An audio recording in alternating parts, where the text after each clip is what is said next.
Una Miss Italia, Rachele Risaliti come madrina, una bellezza senza tempo quale Martina Colombari fra i premiati, fiori tra i fiori d'inverno, l'appellativo consueto per il radicchio che a Castelfranco Veneto ha consumato l'ormai tradizionale appuntamento del premio.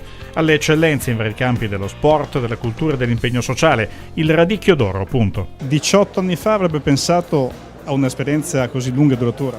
No, veramente siamo partiti in sordina, tranquilli, calmi, però nell'andare degli anni abbiamo potenziato questo premio perché sicuramente sia per me e anche per i collaboratori che ho, ristoratori del radicchio, è un grosso traino di una bella immagine per tutta l'Italia, quindi noi dobbiamo portare la nostra immagine del radicchio in tutto il mondo, quindi questo è una cosa, un bel auspicio, siamo partiti bene, adesso ci siamo veramente rinforzati con grandi personaggi e quindi per me è una grande soddisfazione. Una dozzina di riconoscimenti assegnati con il Veneto naturalmente a farla da padrone, ma non solo, come nello sport, dove a fianco del trevigiano commissario tecnico della Mania Gianni De Biasi si sono trovate l'olimpionica dei tuffi Francesca Dallapè, la promessa del nuoto Aglaia Pezzato e rappresentanza del loro centro sportivo dell'esercito, il colonnello Del Favero.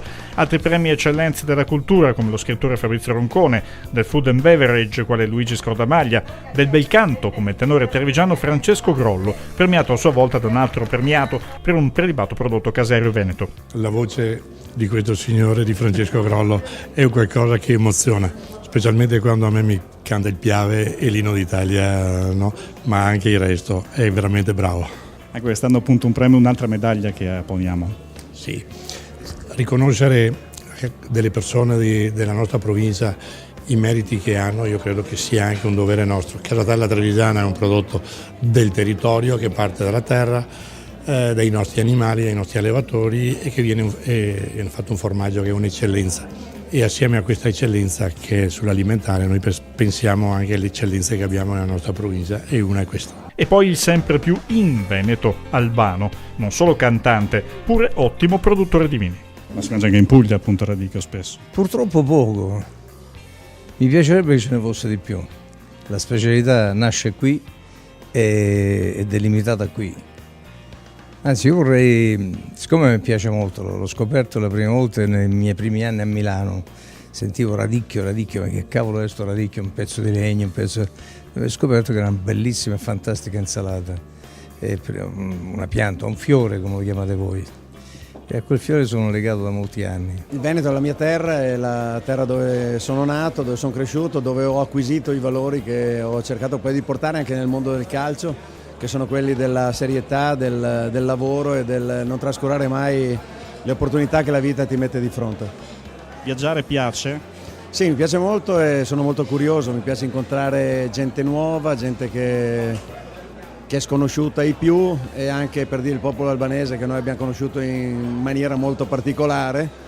Io poi l'ho avuto modo di rivalutarlo perché credo che siano persone che hanno una dignità, che hanno voglia di fare e che cercano di avvicinarsi il più possibile all'Europa quanto prima. La corona è il radicchio, un'espressione del nord-est, si può dire, un marchio anche questo. Una delle tante cose, una delle più prestigiose di questa terra molto laboriosa, intelligente, che crea dei prodotti veramente invidiabili. L'Italia, il nord-est anche, potrebbe vivere senza più fare niente, solo di prodotti della terra, l'arte e i paesaggi.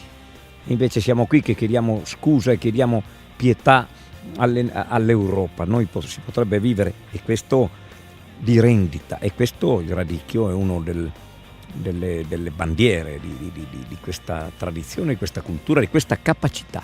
Io sono tra i soci fondatori di questo premio, quindi vengo sempre volentieri come fossi a casa mia. Ecco, 18 anni fa avreste detto una cosa del genere? Beh, è un premio che insomma sottolinea i meriti di sportivi, di imprenditori, uomini di cultura eccetera, quindi è una cosa assolutamente positiva.